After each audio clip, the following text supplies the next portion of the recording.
مساء النور ومساء الخيرات. مرحبا بكم في قناة حنان سلمان.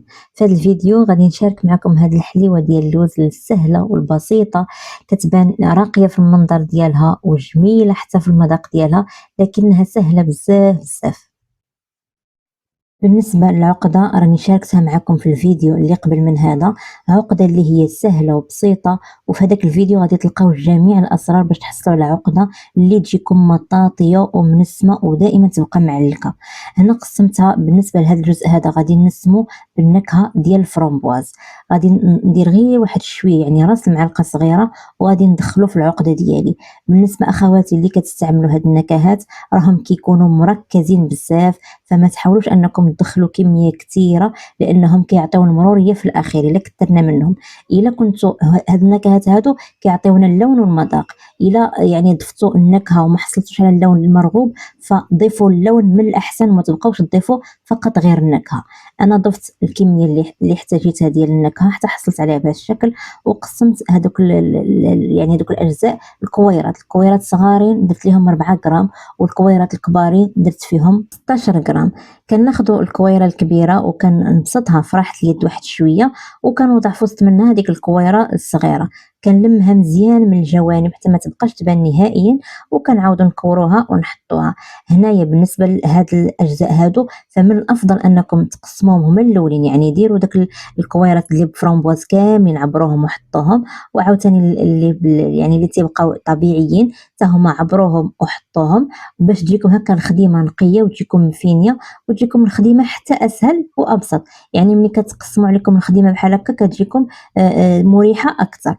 هنا من بعد غادي ناخذ بياض بيضه وغادي ندوز فيها دوك الكويرات، ومن بعد غادي نمرمدوهم اولا غادي ندوزوهم في اللوز ايفيلي. ممكن تدوزوهم في اللوز كونكاسي، ممكن تدوزوهم في الزنجلان ابيض، يعني كيبقى حسب الرغبه. كل مره كيفاش انا تنجربها بشكل وكل مره كتجي بشكل احسن.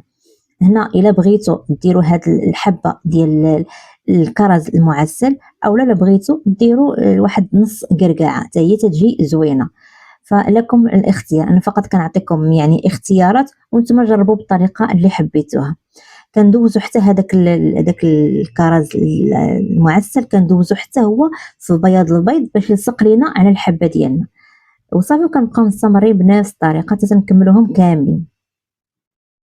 بالنسبة لهاد حلويات اللوز اللي ما فيهمش العجين فما كيحتاجوش نهائيا انهم يباتوا باش ينشفوا او لا يبقاو واحد المده طويله. هنا كنخليها واحد نص ساعه او لا ساعه ماكسيموم في المطبخ فوق سطح العمل. من بعد كندخلها للفرن اللي تيكون بارد، كنشعل عليها 180 درجه فقط من الاسفل، وكنخرجها يعني مده ديال 10 دقائق. كنخرجها يعني ما كنطيبهاش بزاف، كيف ما عارفين حلويات اللوز ما كيحتاجوش طياب بزاف. هذاك البيض فقط بغيناه يطيب ويتشمعوا لينا الحليوات ديالنا بهذاك اللوز ايفيلي، وكياخذ واحد اللون ذهبي بسيط بسيط من الاسفل. صافي كنخرجها كيف ما كتلاحظوا هنا راه الاضاءه ما مبيناش لكم اللون الحقيقي ديال هذاك اللوز ايفيلي، كيبان بيض ولكن هو راه محمر واحد شويه.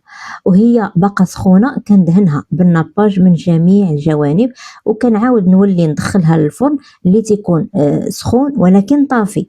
كندخلها واحد 5 دقائق من بعد كنخرجها. فقط غرضنا بهذه القضيه هذه غير يتشمع لينا هذاك الناباج وما يبقاش يتلصق وتولي كتلمع. هذه الحليوه هذه رغم بساطتها الا انها كتزيد واحد المنظر اللي هو زوين بالنسبه للبلاطوات وفي الطلبيات. انا كنعتمدها بزاف بالنسبه للطلبيات ديالي، وكتجي بحال هكذا. هذا هو الشكل ديالها من الداخل، كتجي بنينه بزاف.